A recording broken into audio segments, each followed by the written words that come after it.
Assalamualaikum warahmatullahi wabarakatuh. Selamat pagi anak-anak. Apa kabar? Baik.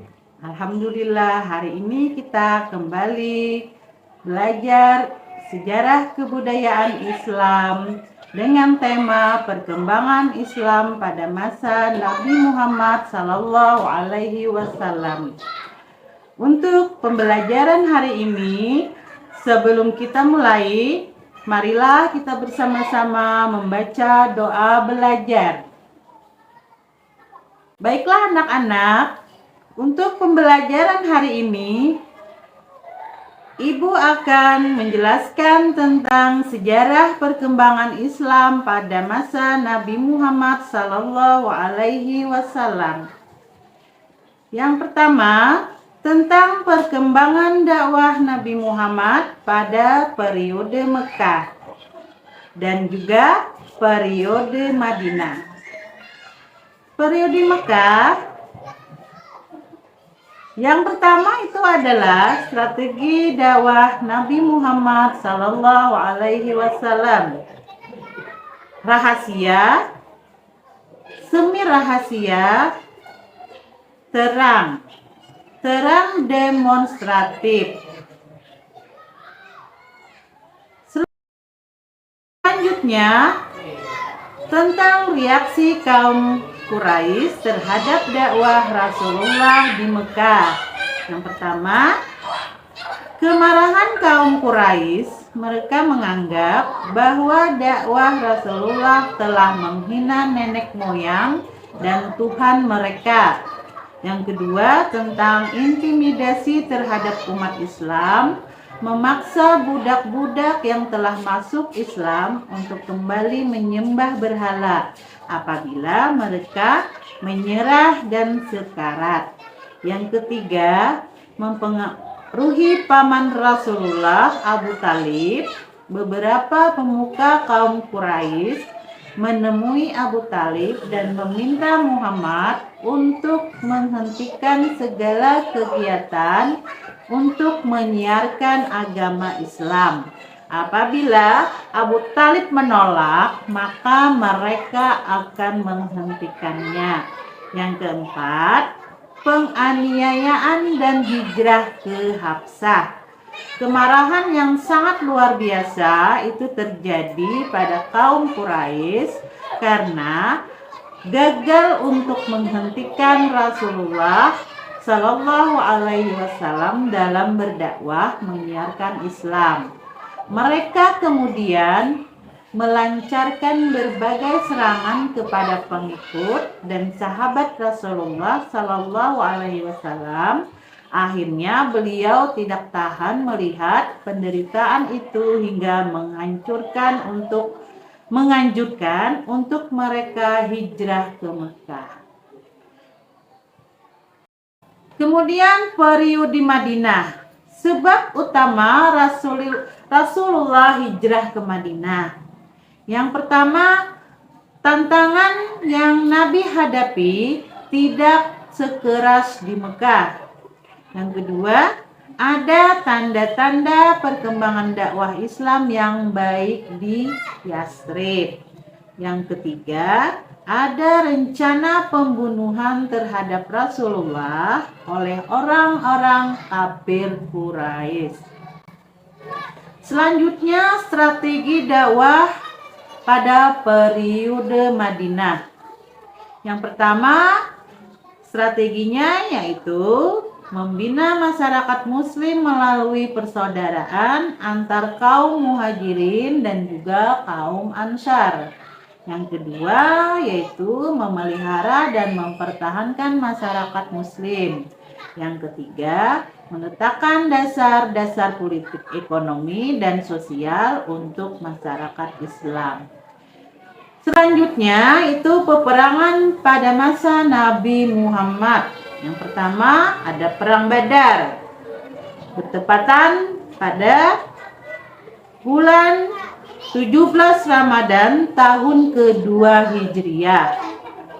Nah, Pada perang Badar itu disebabkan oleh tindakan pengusiran dan perampasan harta kaum muslimin yang dilakukan oleh musyrikin Quraisy.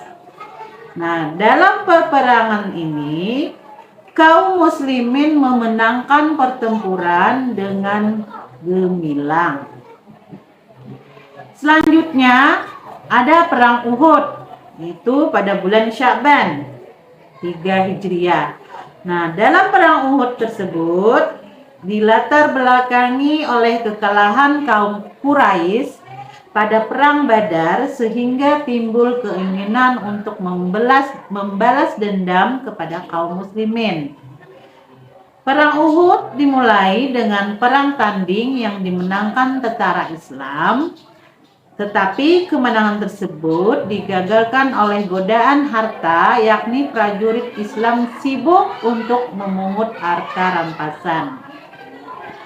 Selanjutnya ada Perang Khandaq. Perang Khandaq terjadi pada tahun ke-5 Hijriah. Nah, di sana pemicunya karena perang ini adalah ketika Rasulullah Shallallahu Alaihi Wasallam mengusir kaum Yahudi Bani Nazir dari persengkokolan dengan kaum kafir Quraisy untuk memerangi Rasulullah. Dalam peperangan ini itu dimenangkan oleh kaum muslimin. Kemudian disusul Allah mendatangkan angin ribut yang disertai angin yang sangat dingin sehingga pasukan Ahzab, pasukan kafir itu kalang kabut. Nah, kemudian ada lagi perang Mu'tah atau perang Mu'tah 8 Hijriah. Nah, dalam perang Mu'tah itu terjadi karena Haris Al-Ghasani, Raja Hirah menolak. Perang Mu'tah itu terjadi karena Haris Al-Ghasani menyampaikan wahyu dan ajakan untuk masuk Islam yang dilakukan Nabi Muhammad. Beberapa sahabat yang gugur dalam peperangan tersebut, termasuk diantaranya adalah Zaid bin Harisah.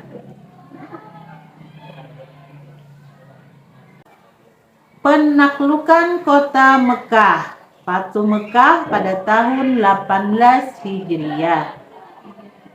Latar belakang peristiwa ini adalah adanya anggapan kaum Quraisy bahwa kekuatan kaum muslimin telah hancur akibat kalah perang di Mu'tah.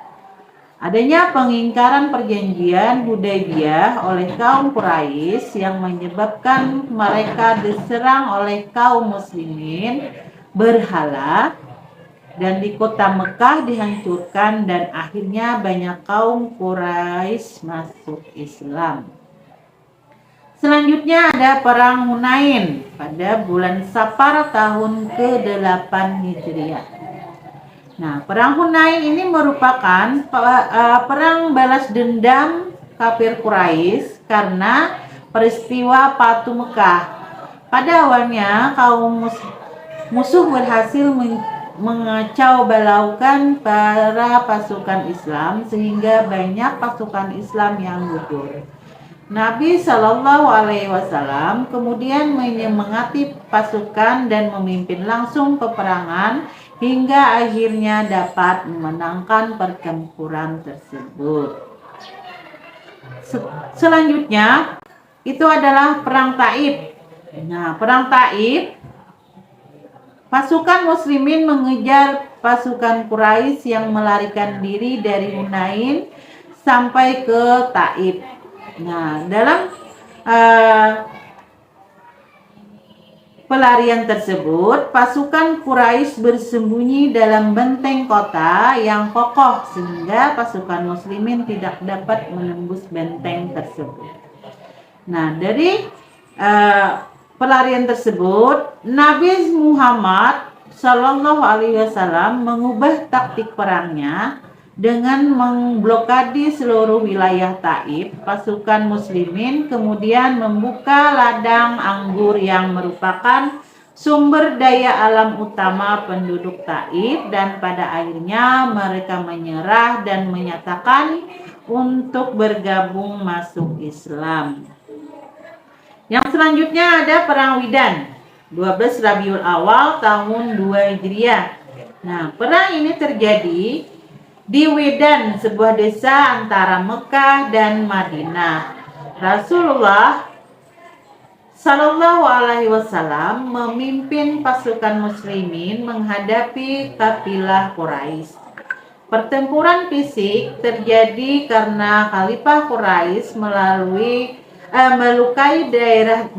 daerah tersebut. Rasulullah selanjutnya mengadakan perjanjian atau kerjasama dengan perdagangan Bani Damrah yang berisi kesanggupan Bani Damrah membantu kaum muslimin apabila dibutuhkan. Selanjutnya itu surat-surat dakwah dari Nabi Muhammad Sallallahu Alaihi Wasallam. Nah, surat-surat itu ada yang berisi seruan untuk masuk Islam yang ditunjukkan kepada orang-orang non-muslim, baik Yahudi, Nasrani maupun Majusi, serta orang-orang musyrik, baik raja, kepala daerah maupun perorangan. Nah, dalam surat-surat yang berisi aturan dalam Islam, misalnya tentang zakat, sedekah, sebagian surat-surat seperti ini ditunjukkan kepada orang muslim yang masih memerlukan penjelasan tentang aturan-aturan dalam Islam yang dituliskan oleh Nabi Muhammad SAW. Nah, dalam surat tersebut ada yang berisi beberapa hal yang wajib untuk dikerjakan oleh orang non-muslim terhadap pemerintah Islam, seperti masalah jizyah atau iuran keamanan.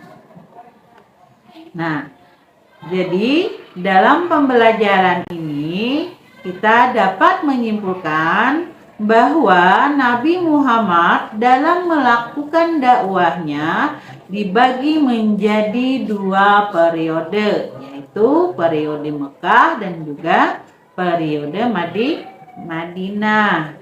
Nah, ada ciri pokok dari periode Mekah adalah pembinaan dan peningkatan tauhid yang dalam arti luas. Sedangkan periode Madinah itu ciri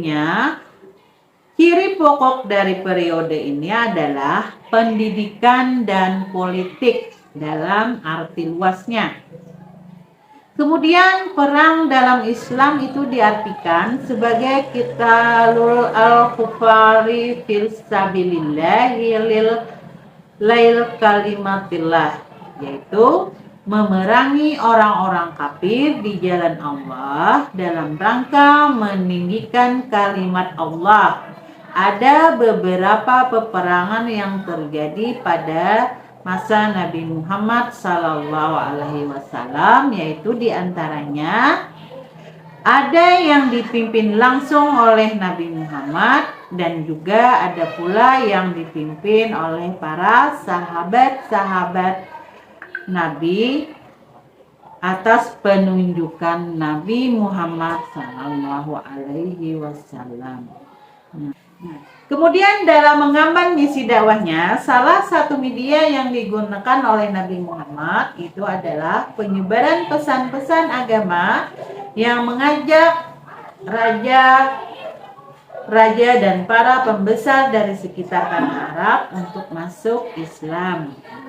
Kemudian pada tahun 10 Hijriah, Nabi Muhammad beserta rombongan yang besar melaksanakan haji. Dan inilah haji yang terakhir bagi beliau yang merupakan haji perpisahan atau disebut dengan haji wada. Nah, kemudian dalam kesempatan inilah turun ayat terakhir dari Al-Quran di Padang Arafah pada hari Jumat sesudah Asar. Nah, demikianlah pembelajaran kita pada hari ini tentang sejarah kebudayaan Islam dengan tema perkembangan Islam pada masa Nabi Muhammad Sallallahu Alaihi Wasallam. Mudah-mudahan pembelajaran hari ini bisa kita ambil berkahnya dan juga bermanfaat bagi kita semua. Ibu akhiri pembelajaran hari ini dengan mengucapkan Alhamdulillahirabbil alamin. Assalamualaikum warahmatullahi wabarakatuh.